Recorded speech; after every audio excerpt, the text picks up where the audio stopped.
కార్యకర్తల మనోభావాలు.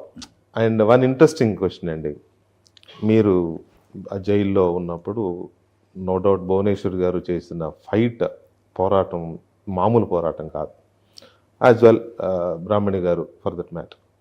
సో భవిష్యత్తులో ఇప్పటికీ భువనేశ్వర్ గారు కుప్పంలో కానీ చాలా చోట్ల ఆవిడ తిరుగుతున్నారు కదా, భవిష్యత్తులో వీళ్ళు పొలిటికల్ ఎంట్రీ ఇచ్చే అవకాశం ఉందా? ఇద్దరు వాళ్ళకి ఆలోచనే లేదు అస్సలు.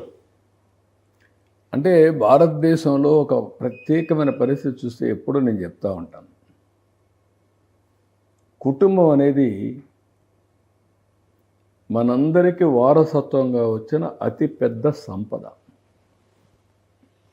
ఒక గిఫ్ట్ ఇది.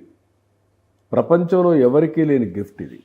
ఒక సెక్యూరిటీ, ఒక హెల్త్, ఒక పొలిటికల్, లేకుంటే ఇంకొకటి ఎకనామిక్ సెక్యూరిటీ, ఏదైనా ఆ సెక్యూరిటీ ఇస్తుంది. భారత రాజ్యాంగం కూడా గుర్తించింది అది. ఇప్పుడు నేను జైల్లో ఉంటే ఎవరికి పర్మిషన్ ఇచ్చారు? ఫ్యామిలీ మెంబర్, అంతే కదా, ఒక అడ్వకేట్. అలాంటి సమయంలో మా మిస్సెస్ కానీ, మా డాక్టర్లా కానీ, లోకేష్ కానీ నిలబడిన విధానం కానీ, వాళ్ళు పోరాడిన విధానం చూస్తే ఇది అనూహ్యం. భగవంతుడు వాళ్ళు నడిపించాడు అంతే, వాళ్ళు ఎదిగారు ఆ విధంగా. కాబట్టి అదే కాదు, వీళ్ళని చూసిన తర్వాత వీళ్ళే కాకుండా ఎవరైనా 70-80 దేశాల్లో నా కోసం 53 రోజుల పోరాటాలు చేశారంటే, అణిచివేస్తే లెక్క పెట్టుకోకుండా రోడ్డు మీదకి వచ్చి గచ్చిబౌలిలో ఎవరు పిలవకపోయినా నేను కట్టిన గచ్చిబౌలి మొన్న చేయడం, మీ కుటుంబం ఎంత పోరాడిందో, మీ కుటుంబం ఎంత బాధపడిందో అంత బాధపడింది. కార్యకర్తలు కానీ, అభిమానులు కానీ, ప్రజలు, పార్టీ వర్కర్స్ కానీ. ఇవన్నీ గుర్తు ఎప్పటికప్పుడు నాకు కళ్ళ ముందర కనపడుస్తాయి కదా. ఏ నాయకుడు జరిగింది ఇది? అపూర్వమైనటువంటి ఆదరణ కదా. తిరిగి నేను రీపే చేసుకోవాలి కదా. That is my determination.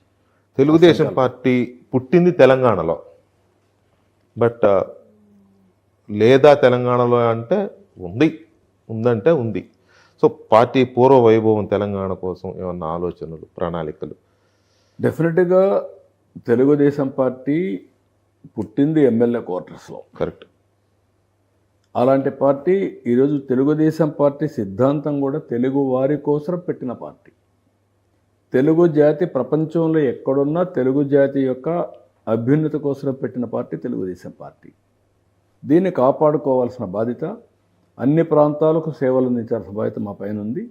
డెఫినెట్గా వర్కౌట్ చేస్తాం, ముందుకెళ్తాం. లాస్ట్ బట్ నాట్ లీస్ట్, ఆంధ్రప్రదేశ్లో ఎలాంటి కూటమి అయితే ఉందో ఇవాళ, తెలుగుదేశం, భారతీయ జనతా పార్టీ అండ్ జనసేన, ఇదే కూటమి రాబోయే రోజుల్లో తెలంగాణలో కూడా ఉండబోతుందనే బలమైన చర్చ ఉంది.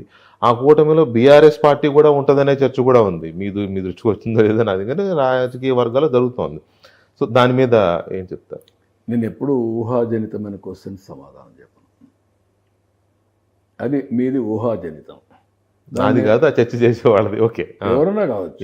వాళ్ళని ప్రతిబింబించే మీరు కూడా ఊహాజనితమైన క్వశ్చన్ అడిగారు. నేను సమాధానం చెప్పడం అనేది భావ్యం కాదు. నేను ఒక బాధ్యతలో ఉండే వ్యక్తిని కాబట్టి ఏది కూడా ఒక బాధ్యతతో కమ్యూనికేట్ చేయాల్సిన అవసరం ఉంటుంది.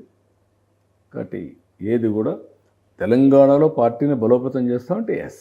ఫైనల్ మెసేజ్, 1 year పూర్తి చేసుకుంటున్న సందర్భంగా తెలుగు ప్రజలకి, ఆంధ్రప్రదేశ్ ప్రజలకి మెసేజ్ ఏమిస్తారు? ఒకే విషయం ప్రజలందరూ కూడా విజ్ఞప్తి చేస్తున్నాం, ఇది సుపరిపాలనలో తొలి అడుగు.